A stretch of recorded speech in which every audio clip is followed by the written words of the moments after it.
The call came into the station at 23 hours and 40 minutes.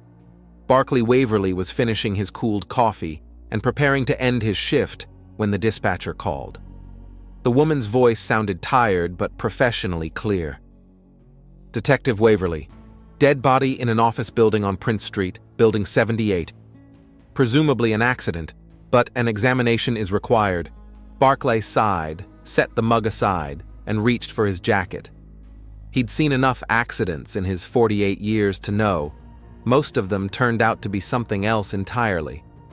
The November evening greeted him with a cold wind and a drizzle that turned the sidewalks into slippery traps. The Raven and Associates law firm building stood a 4-story Victorian brick hulk. Police cars already surrounded the main entrance, their flashing red and blue lights reflecting in the wet asphalt. Officer Tompkins, a young guy with a sparse mustache, approached Waverly, barely out of his car. "What do we got?" the detective asked briefly, adjusting the collar of his raincoat. Hester Blackwell, 63 years old, administrator of a firm, found at the foot of the interior stairs, neck broken. Body was discovered by a guard about 11:30 when he was doing his rounds. They walked through a lobby with worn leather chairs and faded carpets. The smell of old wood and clerical dust mingled with the pungent aroma of the disinfectants used by the forensics team. On the floor of the second floor, next to a wide wooden staircase, lay the body of a woman in a dark blue suit. Hester Blackwell looked exactly as Waverly had imagined an administrator of a prestigious law firm. Neatly styled gray hair, strict blouse, expensive low-heeled shoes. Death had caught her in an unnatural pose, head turned at an impossible angle, left arm stretched forward as if she'd tried to grab onto something as she fell. Preliminary conclusion? Waverly turned to the medical examiner leaning over the body. Dr. Milgram, a middle-aged man with a sagebrush in his beard, straightened up and removed his latex gloves. Fractured cervical vertebrae, instantaneous death. Based on the nature of the injuries, a fall from a height of approximately 3 to 4 meters. Time of death between 8 and 10 p.m. Waverly examined the staircase. Solid oak steps, polished by decades of use. Handrails of the same wood. At the height of the third floor, a small landing was visible. "Who found it?" "Jasper Ashton, security guard, waiting for you in the reception area." The detective nodded and headed to where the witness was waiting for him. Jasper Ashton turned out to be a tall, dark-skinned man of about 35, with short-cropped hair and a nervous look.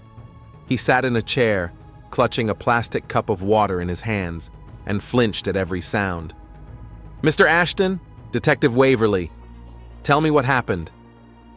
Jasper looked up, and Waverly noticed his hands shaking. "I was doing my usual rounds, checking all the floors before I closed the building for the night. Went up to the second floor and saw her. I knew right away she was dead." "What time did you find the body?" 11:30. Maybe a little earlier. I called the police right away." "And what was Mrs. Blackwell doing in the office so late? Is this a regular practice?" Ashton shook his head, took a sip of water. "No, usually everyone's gone by 6. Hester, Mrs. Blackwell was always very punctual. I don't remember her ever staying late." At that moment, a woman in her 50s, dressed in an expensive dark gray suit, entered the reception area. Tall, with short brown hair and attentive brown eyes, she exuded that special confidence that comes with years of successful law practice. "Detective? Celeste Raven, owner of the firm. Just got here as soon as I heard." Waverly shook the outstretched hand. The grip was firm, businesslike. "Mrs. Raven, I need to ask a few questions about Mrs. Blackwell. Do you know why she might have stayed in the office so late?" Celeste sat down in a nearby chair, folding her hands in her lap. "I have no idea. Hester's worked for us for 12 years now, and she's never broken a routine. Came in at 8 in the morning, left at 6 in the evening sharp. A very reliable person. Did she have any problems at work? Conflicts with coworkers?" "No, nothing like that. Everyone loved her. Hester was special. Kind, helpful, always ready to help.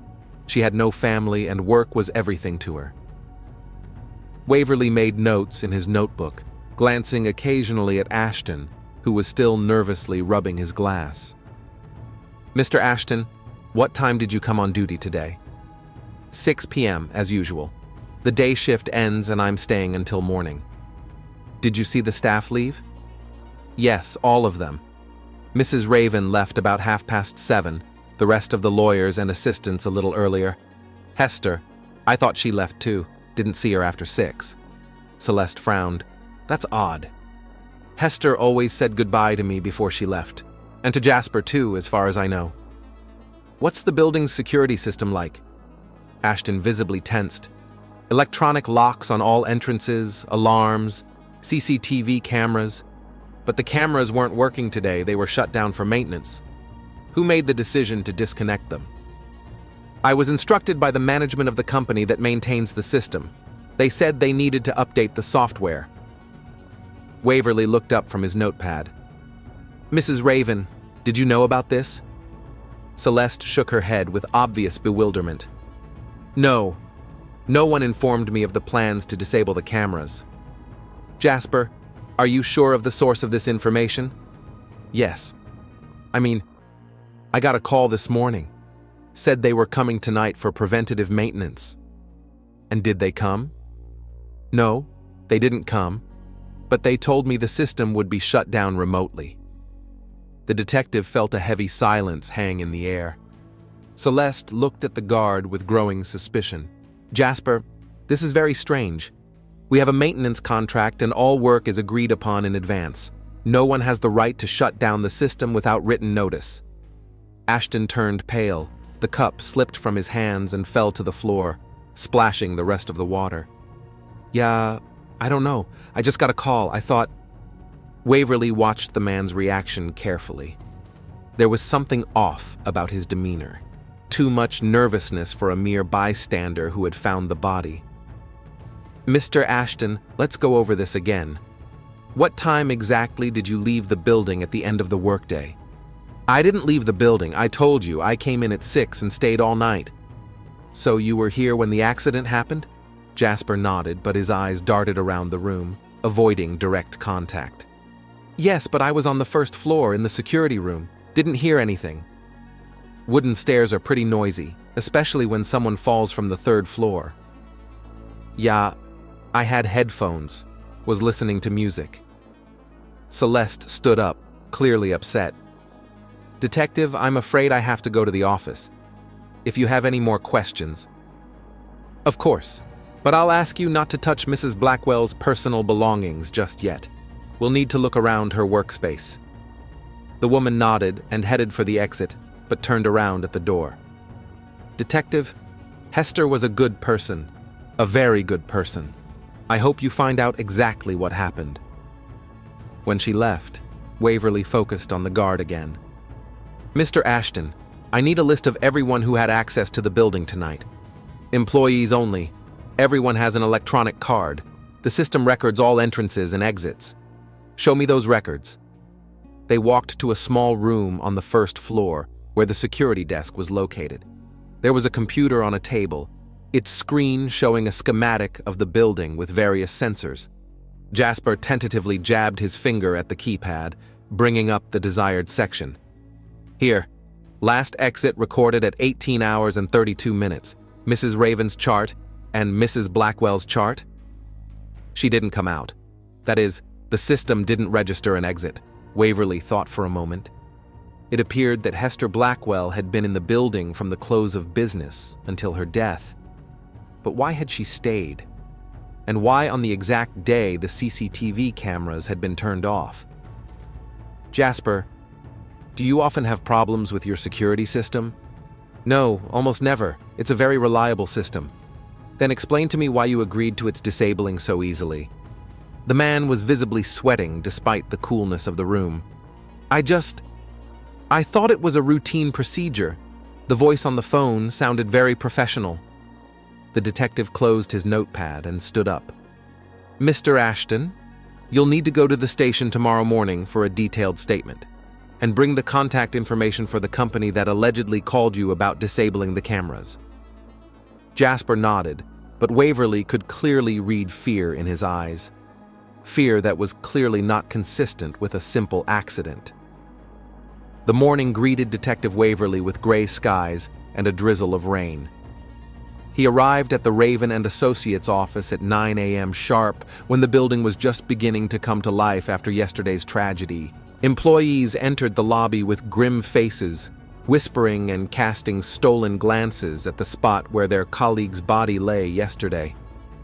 Celeste Raven was waiting for him in her office on the 4th floor. A spacious room with high ceilings and large windows overlooked the main street of Manassas.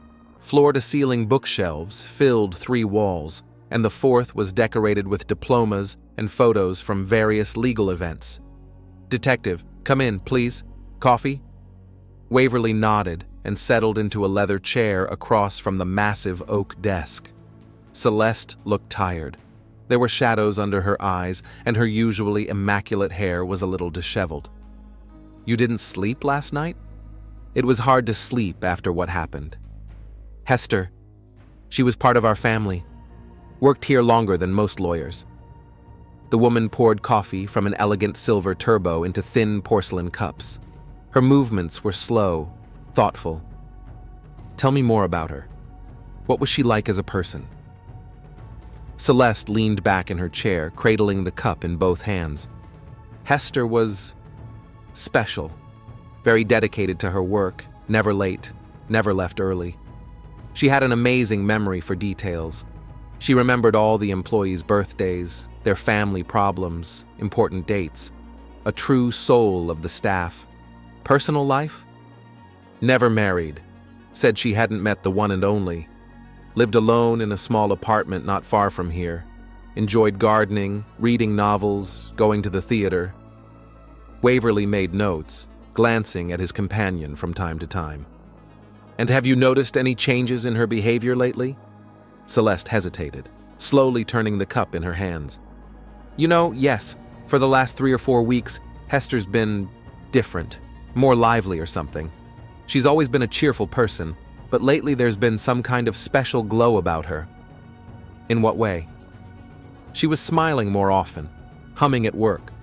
Several times I caught her at her desk with a dreamy expression on her face. When I asked what she was thinking about, Hester would only smile enigmatically and say that life was full of surprises." "Did she mention any plans? Traveling? Shopping?" "No, nothing specific. But I did notice that she started going to the doctor more often. Asked for a few hours off, which was uncharacteristic of her." The detective looked up from his notepad. "Which doctor?" "I'm not sure exactly. Hester only said she had routine checkups. That's normal at her age."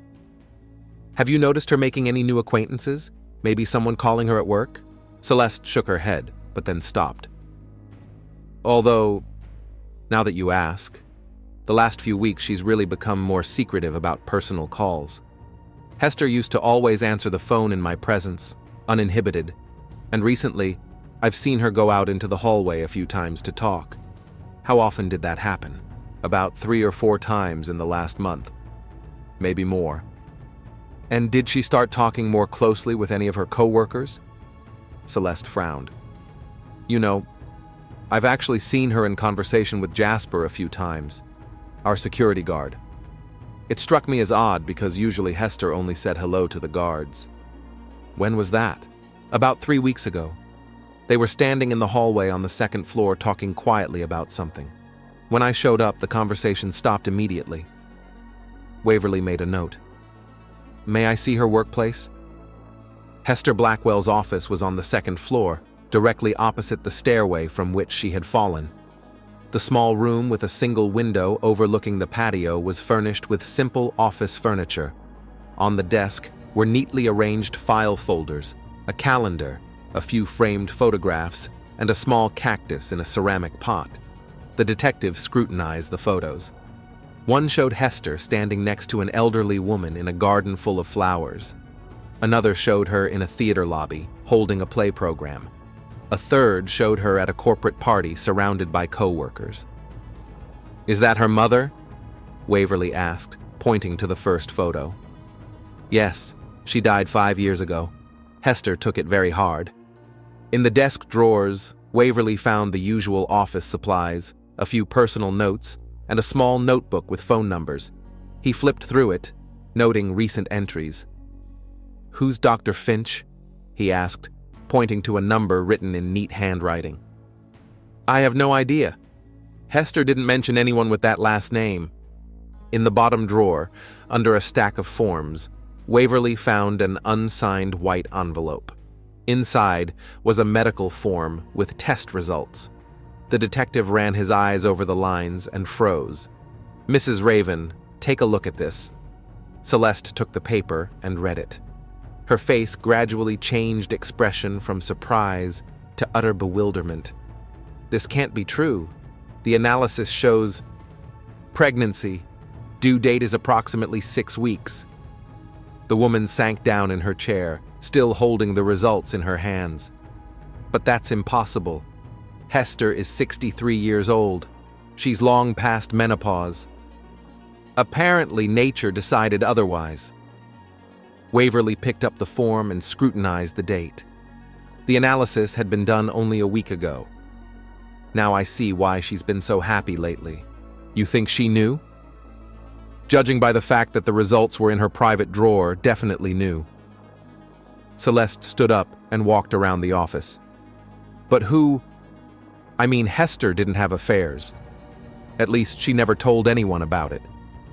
Sounds like she had secrets." At that moment, voices were heard outside.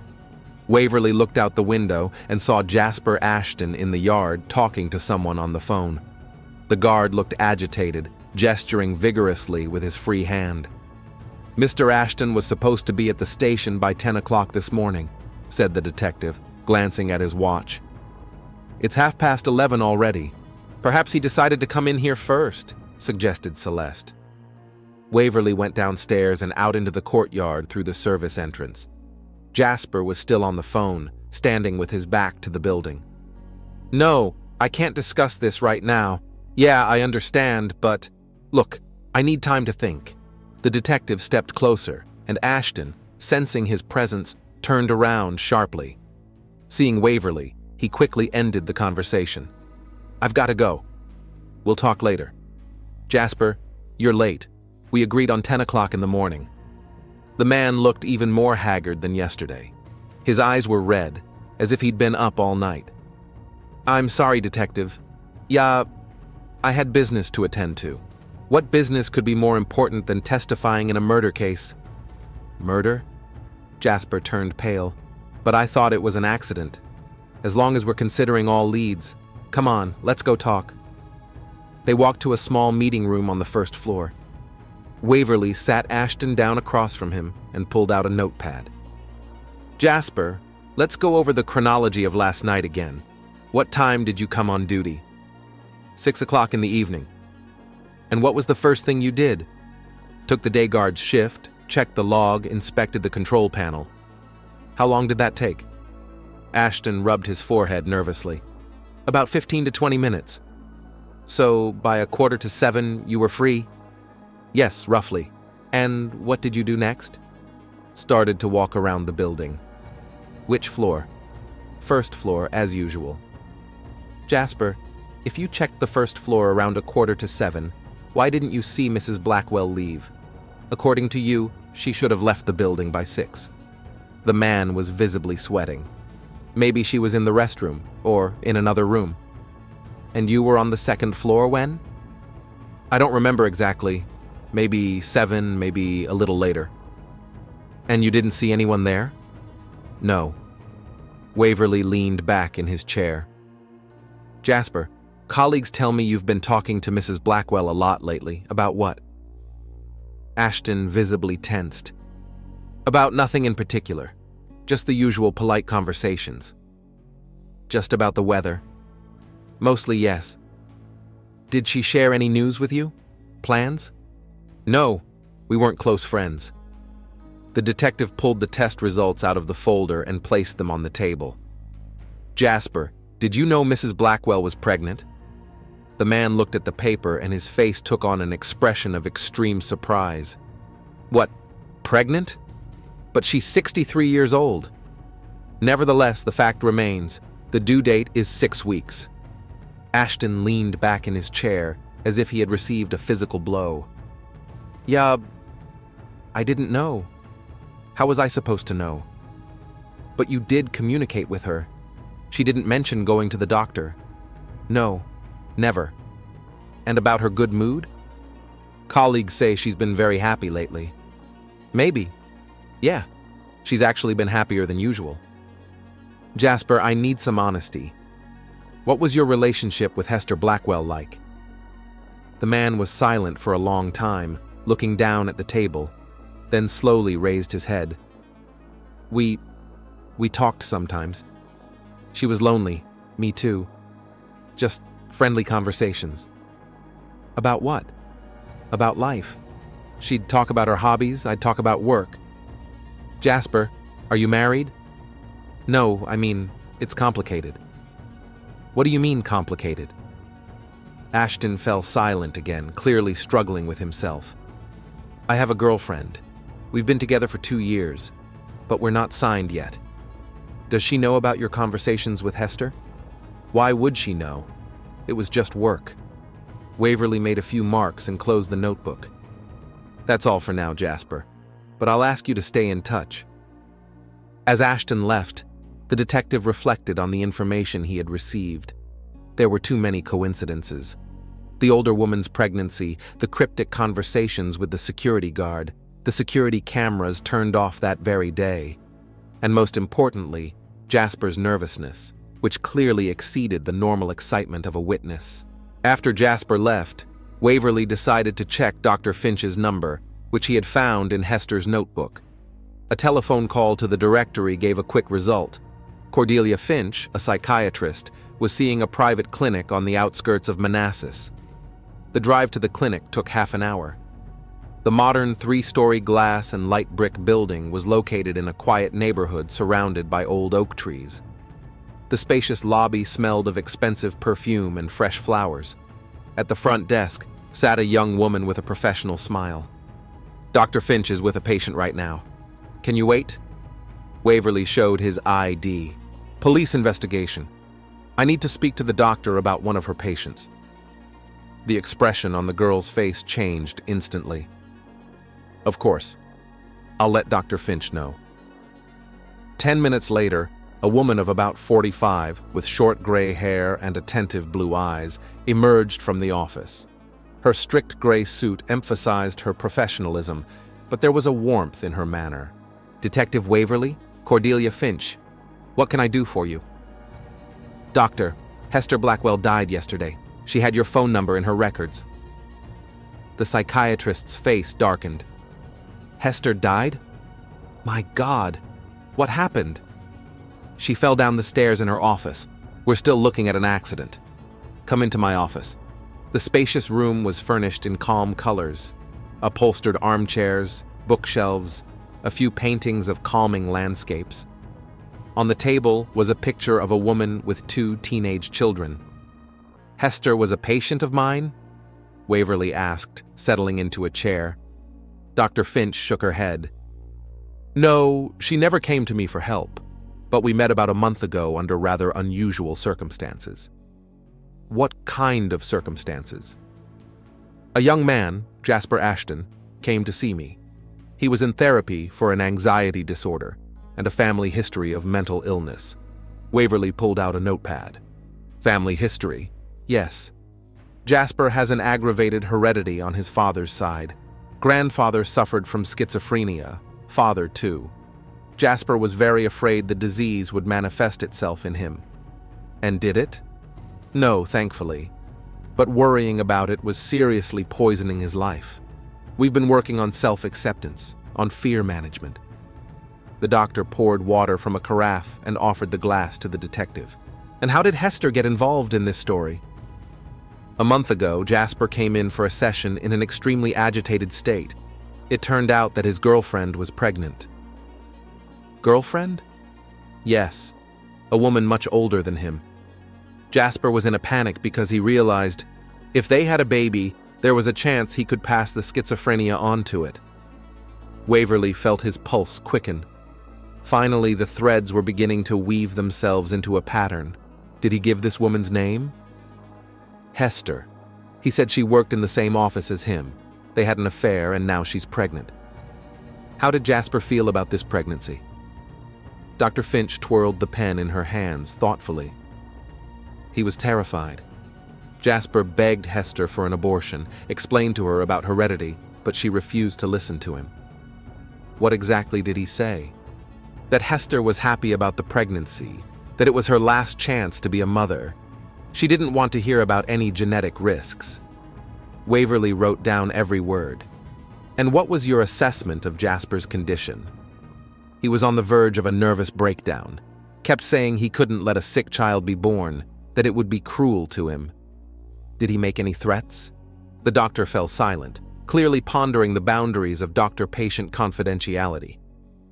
Detective, if Hester is indeed dead, I feel it is my duty to tell you the truth. I'm listening. At the last session, which was 5 days ago, Jasper said he would do anything to prevent the birth of the child. Willing to do anything, what do you mean? He talked about how if Hester didn't have an abortion, he'd find a way to stop her. Waverly lifted his head from his notebook. Could that be construed as a threat? In the context of his mental state, yes. Jasper was obsessed with preventing the transmission of the disease. He blamed his father for giving birth to him knowing the risk. Did you advise him to see someone else? To a geneticist, for example? Of course. I explained that the inheritance of schizophrenia is not 100%, but Jasper didn't want to take any chances. And Hester?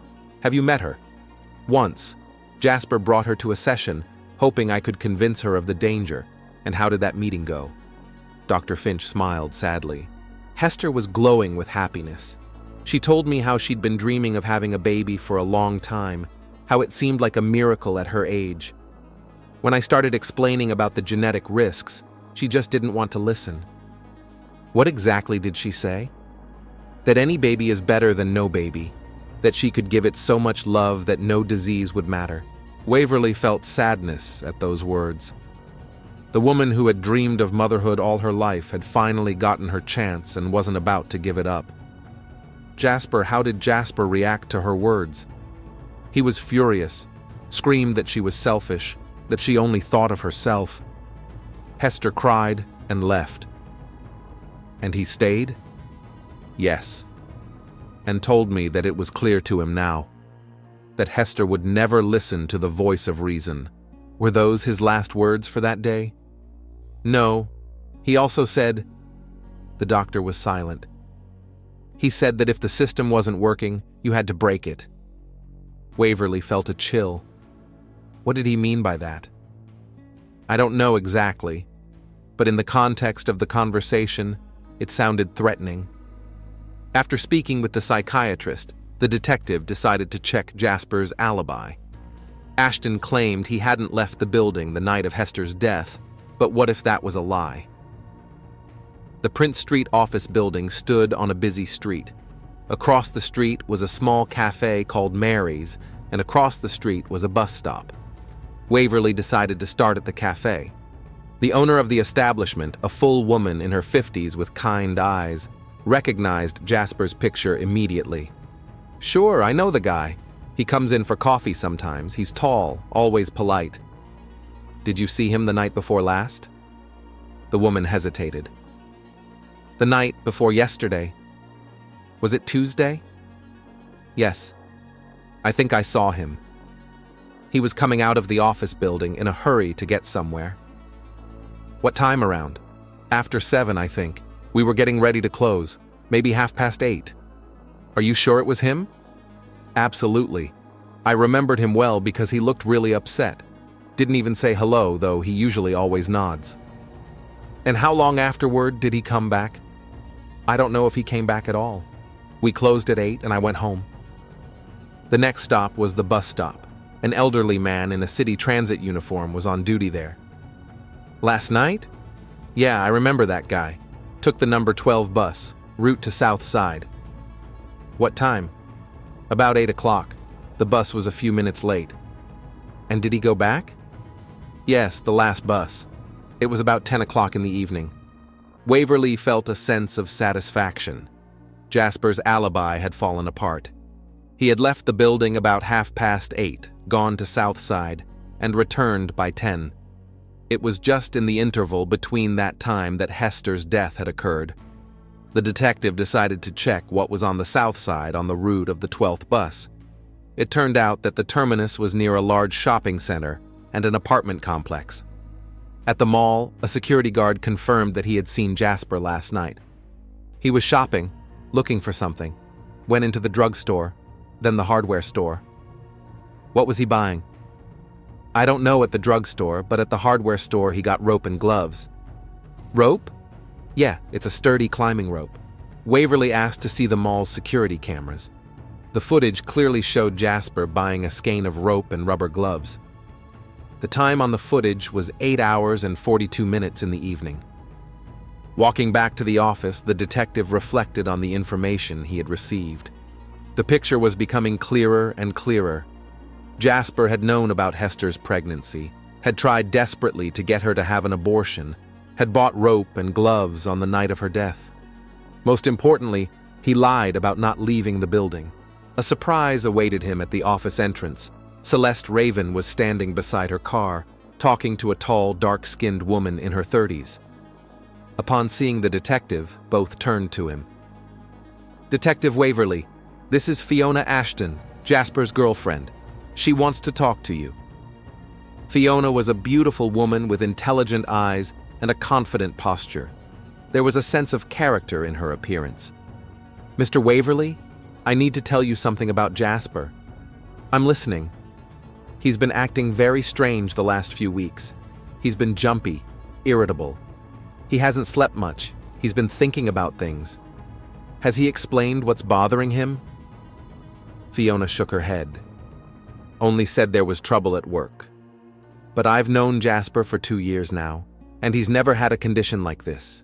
Was he home the night before last?" "No. Said he was on duty at work all night. Didn't come in until this morning, very pale and anxious." "Did anything else strike you as odd?" Fiona was silent for a moment, obviously pondering. "Yesterday morning he threw away some clothes. I asked why. He said he'd soiled them, but the clothes looked fine." "What kind of clothes?" "A shirt and pants, the ones he left for work the day before yesterday." Waverly felt the mosaic finally coming together. Jasper had lied about his whereabouts, bought suspicious items, thrown away clothes. Most importantly, he had a motive. "Fiona, did Jasper ever mention his co-workers? About a woman named Hester?" "Hester?" Fiona frowned. "No, I don't recall that name." "He didn't talk about anyone at work having personal problems?" "Jasper rarely talks about work at all, but the last month he's become even more withdrawn." Celeste, who had been silently listening to the conversation, suddenly raised her voice.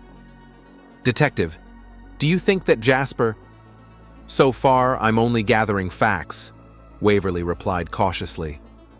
"But the picture is becoming increasingly clear." Fiona turned pale. "You don't think he's capable of something terrible?" "Ms. Ashton, people are capable of many things when they find themselves in a desperate situation." The woman nodded silently and headed for her car. Celeste escorted her out with a glance and turned to the detective. "So it wasn't an accident then? All indications are that Hester Blackwell was killed deliberately, and we have a suspect with motive and opportunity." The next morning, Detective Waverly arrived at the station with a folder full of evidence and witness statements. The case against Jasper Ashton was becoming clearer and clearer. Motive, opportunity, perjury, all the elements of a classic murder were there. At 9:30 in the morning, he sent a patrolman after Jasper. Ashton was found at home, in the small apartment on the outskirts of Manassas that he shared with Fiona. Officers said the man did not resist arrest, but looked like someone who had been waiting for this moment for a long time. The interrogation room at the station was deliberately sparsely furnished. A metal table, 2 uncomfortable chairs, and a bright fluorescent light under the ceiling. No distractions, nothing to make the suspect feel comfortable. Jasper sat across from Waverly, hands clasped in a lock on the desk. His face was gray with fatigue and stress. "Jasper, do you understand why you are here?" The man nodded without raising his eyes. "Because of Hester." "Exactly. And I think it's time to tell the truth about what happened the night before last." The detective opened the folder and spread the mall surveillance photos on the table. They clearly showed Jasper buying rope and gloves. "Can you explain why you need these items?" Ashton stared at the pictures for a long moment, then slowly ran his hand over his face. I was thinking of staging a suicide." "Whose suicide?" "My own." Waverly frowned. This was something he hadn't expected. "Explain." "I couldn't stand the situation with Hester any longer. She refused to have an abortion, didn't want to hear about the disease, and I couldn't let a child be born that would suffer for the rest of its life." Jasper spoke softly, but you could feel the deep pain in his voice. "And you decided to kill yourself?" "Yes, it seemed the only way out to me. If I was gone, there would be no baby." "But plans changed?" Ashton nodded. "When I got back to the office, Hester was still there. She was sitting in her office and crying." "Crying? Why?" "She said she'd been thinking all day about our conversations, about what I'd said about my father and grandfather's illness, and for the first time she started to have doubts." The detective took notes, watching Jasper's facial expression carefully. "And what happened next?" "I thought this was my chance, that if I calmly, without yelling, explained things to her again, she'd understand and agree to the abortion."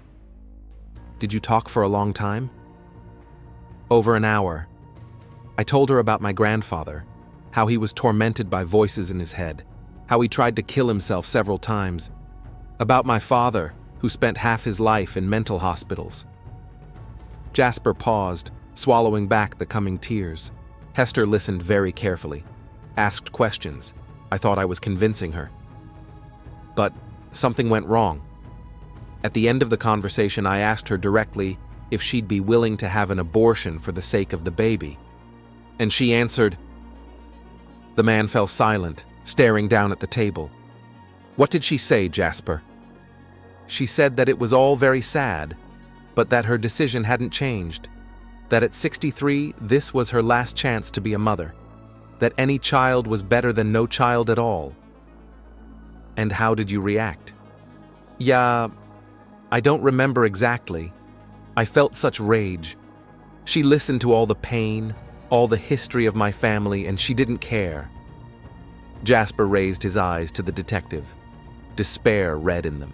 "I yelled at her, said she was selfish, that she only thought of herself, that she was condemning an innocent child to suffering." "And what did Hester do?" "Got up and said the conversation was over, that it was her body and her decision, and headed out of the office." Waverly sensed he was approaching a key moment. "And then? I grabbed her arm. I wanted to stop her, to make her listen to me to the end, but Hester broke free and walked quickly toward the stairs." "You followed her?" "Yes, I was still yelling, trying to explain. Said she was killing the baby with her stupidity more than abortion." Jasper fell silent, breathing heavily. "Go on." Hester stopped at the landing of the stairs, turned to me and said, the man's voice trembled. "She said that if I was so afraid of passing on the disease, I shouldn't have gotten involved with women in the first place. And that made you even angrier?" I lost control. Thought about the fact that in a few months a child would be born who would suffer for the rest of her life because of her stubbornness. And I pushed her. "Hard?" Jasper covered his face with his hands. "Not very hard. I just wanted her to stop, to listen to me. But she was standing right at the edge of the platform, lost her balance and fell. Yes, and I knew right away she was dead, the way she was lying there." There was silence in the room. Waverly gave Jasper time to collect his thoughts. "What did you do after that?" "Panic at first. I went downstairs, checked for a pulse. Nothing. Then I realized I had to think of something." So you decided to fake an accident? Yes. I thought if I said I found her dead, no one would suspect anything. Is that why you left the building and came back later? Jasper nodded. I went home, changed my clothes, threw them away, then came back and pretended to find the body while making my rounds. And the rope and gloves? Dumped them on the road, in a dumpster next to the bus stop. Waverly made final notes in his notebook. Jasper, was disabling the security cameras your idea too? Yes. I realized this morning that if Hester didn't change her mind, I'd have to take extreme measures.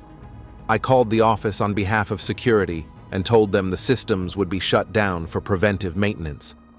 You planned the assassination in advance? Ashton shook his head. No, I was planning suicide. Thought about hanging myself in the office so Hester would realize how seriously I took the problem. But when I saw her doubts, I thought there was a chance of persuasion. And when you realized there was no chance, you lost control? Yes, it wasn't premeditated murder. I just couldn't bear the thought of a child suffering. The detective closed his notebook and looked at Jasper.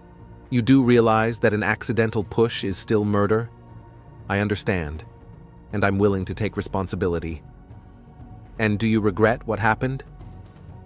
Jasper was silent for a long time, pondering the answer. I regret that Hester is dead. She was a good person, but I don't regret preventing the birth of a sick child. These words struck Waverly with their coldness. Even now, after confessing to the murder, Jasper still considered his actions justified. Jasper Ashton, you are under arrest on suspicion of the murder of Hester Blackwell. You have the right to remain silent. While Waverly read out the rights, Jasper sat motionless, as if petrified. It seemed as if a great weight had finally been lifted from his shoulders. After the suspect was led away, the detective remained in his office, pondering what he had heard. The story was tragic from every angle. A woman who had dreamed of having a child all her life got her chance at 63 and died defending her right to motherhood. A young man, frightened by a family history of mental illness, committed murder, believing he was saving a non-existent child from suffering. An hour later, prosecutor Michael Henderson, a man in his 50s with sharp eyes and graying temples, walked into Waverly's office. Detective, I've reviewed the case file. Has a confession been obtained? Complete. Ashton has given a detailed account. Is the motive clear? Crystal clear. Hereditary schizophrenia, victim's reluctance to abort, loss of control. Henderson nodded. It's a classic case of second-degree murder. Not premeditated, but committed under the influence. How much jail time could he get? 15 to 25 years. It will depend on the defense attorney and the mood of the jury. After the prosecutor left, Waverly sat at the table for a long time, thinking about the paradoxes of human nature. Jasper had killed Hester for the same motives for which other people save lives, the desire to prevent suffering. In his warped logic, death was a lesser evil than giving birth to a potentially sick child. In the evening, the detective went to Celeste Raven's office to report the conclusion of the investigation. The attorney met him in her office, which now smelled of wilting flowers. The staff had brought many bouquets in memory of Hester. Detective, I hear Jasper has been arrested. Yes, he fully pleaded guilty. Celeste sank into a chair. I still can't believe it. Hester and Jasper. They were having an affair? For over 2 months, she was pregnant with his child. And the motive for the murder? Waverly recounted Ashton's family history, his fears, and his attempts to get Hester to have an abortion. Celeste listened, shaking her head occasionally. So Hester only died because she wanted to be a mother? Essentially, yes. That's terrible. She dreamed of having a child all her life. She had trouble conceiving when she was young, then she devoted herself to her work. And when she finally got the chance... Celeste didn't finish, wiping away tears. Detective, what's going to happen to Jasper? Trial. most likely 15 to 25 years in prison. And his girlfriend, Fiona?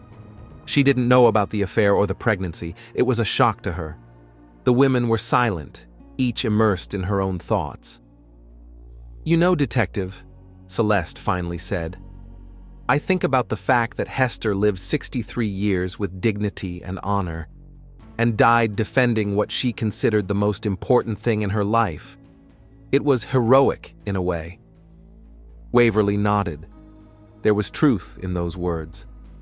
Hester Blackwell had died defending her right to motherhood, even knowing the possible risks. She'd chosen love over fear, hope over caution. "And Jasper?" Celeste asked. "Jasper chose fear, and that choice led to tragedy." As he left the office, the detective thought about how thin the line was between protection and destruction, between love and obsession. Hester loved her unborn child so much that she was willing to risk everything to bring it into the world. Jasper also thought of the child, but his love was poisoned by fear and led to murder. The case was closed, justice was served, but the bitter taste of tragedy remained. 2 lives destroyed, the dream of motherhood buried with Hester Blackwell. And somewhere in this story was the lesson that fear can be more destructive than any disease.